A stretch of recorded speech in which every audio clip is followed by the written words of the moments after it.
ہرقل شاہ روم نے قریش کے قافلے میں ایک آدمی بلانے کو بھیجا، اور اس وقت یہ لوگ تجارت کے لیے ملک شام گئے ہوئے تھے، اور یہ وہ زمانہ تھا جب رسول اللہ صلی اللہ علیہ وسلم نے قریش اور ابو سفیان سے ایک وقتی عہد کیا ہوا تھا۔ جب ابو سفیان اور دوسرے لوگ ہرقل کے پاس ایلیا پہنچے جہاں ہرقل نے دربار طلب کیا تھا، اس کے گرد روم کے بڑے بڑے لوگ، علماء، وزراء و امراء بیٹھے ہوئے تھے۔ ہرقل نے ان کو اور اپنے ترجمان کو بلوایا، پھر ان سے پوچھا کہ تم میں سے کون شخص مدعی رسالت کا زیادہ قریبی عزیز ہے؟ ابو سفیان کہتے ہیں کہ میں بول اٹھا کہ میں اس کا سب سے زیادہ قریبی رشتہ دار ہوں۔ یہ سن کر ہرقل نے حکم دیا کہ اس ابو سفیان کو میرے قریب لا کر بٹھاؤ اور اس کے ساتھیوں کو اس کی پیٹھ کے پیچھے بٹھا دو۔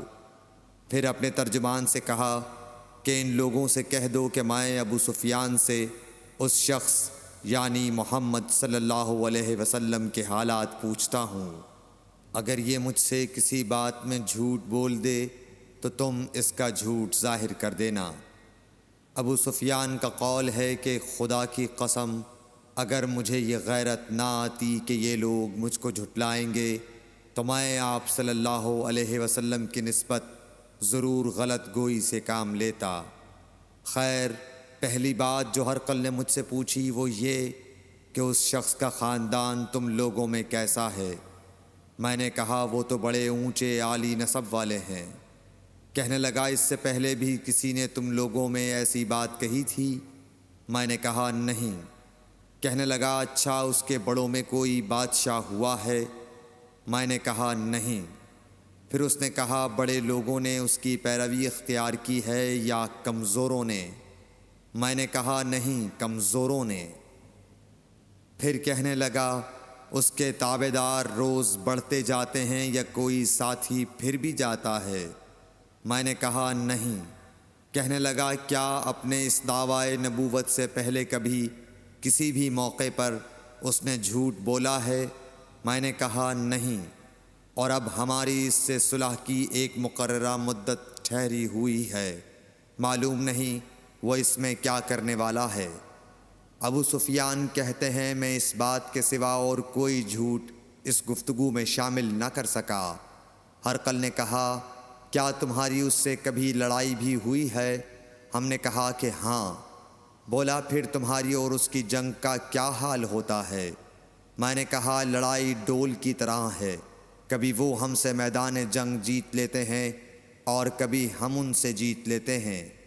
ہرقل نے پوچھا وہ تمہیں کس بات کا حکم دیتا ہے؟ میں نے کہا وہ کہتا ہے کہ صرف ایک اللہ ہی کی عبادت کرو، اس کا کسی کو شریک نہ بناؤ، اور اپنے باپ دادا کی شرک کی باتیں چھوڑ دو، اور ہمیں نماز پڑھنے، سچ بولنے، پرہیزگاری اور صلہ رحمی کا حکم دیتا ہے۔ یہ سب سن کر پھر ہرقل نے اپنے ترجمان سے کہا کہ ابو سفیان سے کہہ دے کہ میں نے تم سے اس کا نسب پوچھا تو تم نے کہا کہ وہ ہم سے عالی نسب ہے، اور پیغمبر اپنی قوم میں عالی نسب ہی بھیجے جایا کرتے ہیں۔ میں نے تم سے پوچھا کہ دعویٰ نبوت کی یہ بات تمہارے اندر اس سے پہلے کسی اور نے بھی کہی تھی؟ تو تم نے جواب دیا کہ نہیں۔ تب میں نے اپنے دل میں کہا کہ اگر یہ بات اس سے پہلے کسی اور نے کہی ہوتی تو میں سمجھتا کہ اس شخص نے بھی اسی بات کی تقلید کی ہے جو پہلے کہی جا چکی ہے۔ میں نے تم سے پوچھا کہ اس کے بڑوں میں کوئی بادشاہ بھی گزرا ہے؟ تو تم نے کہا کہ نہیں۔ تو میں نے دل میں کہا کہ ان کے بزرگوں میں سے کوئی بادشاہ ہوا ہوگا تو کہہ دوں گا کہ وہ شخص اس بہانے اپنے آباء و اجداد کی بادشاہت اور ان کا ملک دوبارہ حاصل کرنا چاہتا ہے۔ اور میں نے تم سے پوچھا کہ اس بات کے کہنے یعنی پیغمبری کا دعویٰ کرنے سے پہلے تم نے کبھی اس کو دروغ گوئی کا الزام لگایا ہے؟ تم نے کہا کہ نہیں۔ تو میں نے سمجھ لیا کہ جو شخص آدمیوں کے ساتھ دروغ گوئی سے بچے وہ اللہ کے بارے میں کیسے جھوٹی بات کہہ سکتا ہے۔ اور میں نے تم سے پوچھا کہ بڑے لوگ اس کے پیرو ہوتے ہیں یا کمزور آدمی؟ تم نے کہا کمزوروں نے اس کی اتباع کی ہے۔ تو دراصل یہی لوگ پیغمبروں کے متبعین ہوتے ہیں۔ اور میں نے تم سے پوچھا کہ اس کے ساتھی بڑھ رہے ہیں یا کم ہو رہے ہیں؟ تم نے کہا کہ وہ بڑھ رہے ہیں، اور ایمان کی کیفیت یہی ہوتی ہے حتیٰ کہ وہ کامل ہو جاتا ہے۔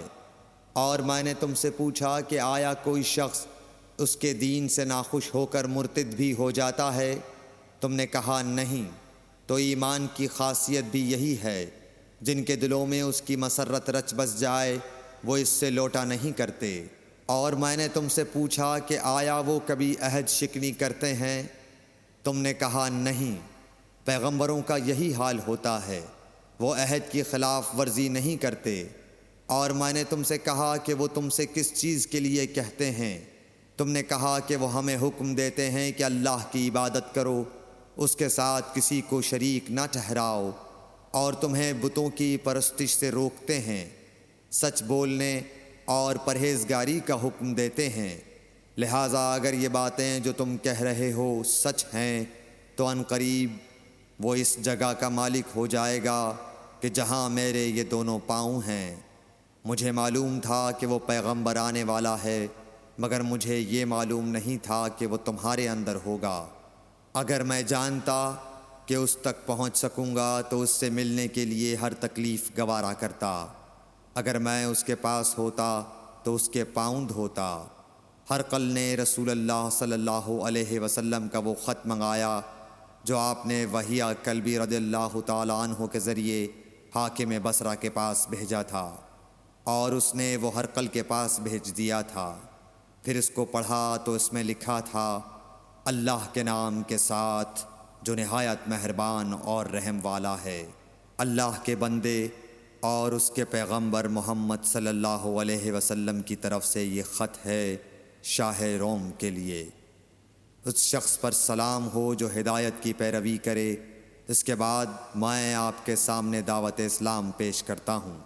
اگر آپ اسلام لے آئیں گے تو دین و دنیا میں سلامتی نصیب ہوگی، اللہ آپ کو دوہرا ثواب دے گا۔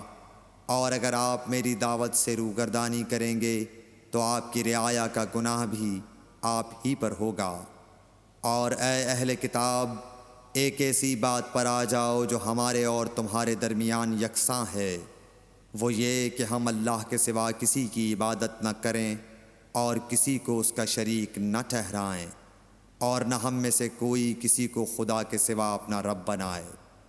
پھر اگر وہ اہل کتاب اس کتاب سے منہ پھیر لیں تو مسلمانوں، تم ان سے کہہ دو کہ تم مانو یا نہ مانو، ہم ایک خدا کے اطاعت گزار ہیں۔ ابو سفیان کہتے ہیں، جب ہرقل نے جو کچھ کہنا تھا کہہ دیا اور خط پڑھ کر فارغ ہوا تو اس کے ارد گرد بہت شور و غوغا ہوا، بہت سی آوازیں اٹھیں اور ہمیں باہر نکال دیا گیا۔ تب میں نے اپنے ساتھیوں سے کہا کہ ابو کبشہ کے بیٹے حضرت صلی اللہ علیہ وسلم کا معاملہ تو بہت بڑھ گیا۔ دیکھو تو اس سے بنی اصفر روم کا بادشاہ بھی ڈرتا ہے۔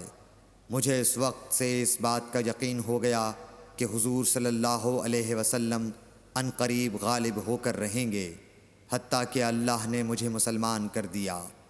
راوی کا بیان ہے کہ ابن ناطور ایلیا کا حاکم ہرقل کا مصاحب اور شام کے نصارہ کا لاٹ پادری بیان کرتا تھا کہ ہرقل جب ایلیا آیا ایک دن صبح کو پریشان اٹھا تو اس کے درباریوں نے دریافت کیا کہ آج ہم آپ کی حالت بدلی ہوئی پاتے ہیں، کیا وجہ ہے؟ ابن ناطور کا بیان ہے کہ ہرقل نجومی تھا، علم نجوم میں وہ پوری مہارت رکھتا تھا۔ اس نے اپنے ہم نشینوں کو بتایا کہ میں نے آج رات ستاروں پر نظر ڈالی تو دیکھا کہ ختنہ کرنے والوں کا بادشاہ ہمارے ملک پر غالب آ گیا ہے۔ بھلا اس زمانے میں کون لوگ ختنہ کرتے ہیں؟ انہوں نے کہا کہ یہود کے سوا کوئی ختنہ نہیں کرتا، سو ان کی وجہ سے پریشان نہ ہوں۔ سلطنت کے تمام شہروں میں یہ حکم لکھ بھیجیے کہ وہاں جتنے یہودی ہوں سب قتل کر دیے جائیں۔ وہ لوگ انہی باتوں میں مشغول تھے کہ ہرقل کے پاس ایک آدمی لایا گیا جسے شاہ غسان نے بھیجا تھا۔ اس نے رسول اللہ صلی اللہ علیہ وسلم کے حالات بیان کیے۔ جب ہرقل نے سارے حالات سن لیے تو کہا کہ جا کر دیکھو وہ ختنہ کیے ہوئے ہے یا نہیں۔ انہوں نے اسے دیکھا تو بتلایا کہ وہ ختنہ کیا ہوا ہے۔ ہرقل نے جب اس شخص سے عرب کے بارے میں پوچھا تو اس نے بتلایا کہ وہ ختنہ کرتے ہیں۔ تب ہرقل نے کہا کہ یہی محمد صلی اللہ علیہ وسلم اس امت کے بادشاہ ہیں جو پیدا ہو چکے ہیں۔ پھر اس نے اپنے ایک دوست کو رومیہ خط لکھا اور وہ بھی علم نجوم میں ہرقل کی طرح ماہر تھا۔ پھر وہاں سے ہرقل حمص چلا گیا۔ ابھی حمص سے نکلا نہیں تھا کہ اس کے دوست کا خط اس کے جواب میں آ گیا۔ اس کی رائے بھی حضور صلی اللہ علیہ وسلم کے ظہور کے بارے میں ہرقل کے موافق تھی کہ محمد صلی اللہ علیہ وسلم واقعی پیغمبر ہیں۔ اس کے بعد ہرقل نے روم کے بڑے آدمیوں کو اپنے حمص کے محل میں طلب کیا اور اس کے حکم سے محل کے دروازے بند کر لیے گئے۔ پھر وہ اپنے خاص محل سے باہر آیا اور کہا، اے روم والو، کیا ہدایت اور کامیابی میں کچھ حصہ تمہارے لیے بھی ہے؟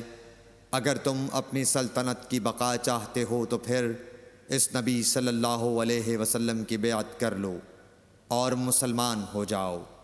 یہ سننا تھا کہ پھر لوگ وحشی گدھوں کی طرح دروازوں کی طرف دوڑے، مگر انہیں بند پایا۔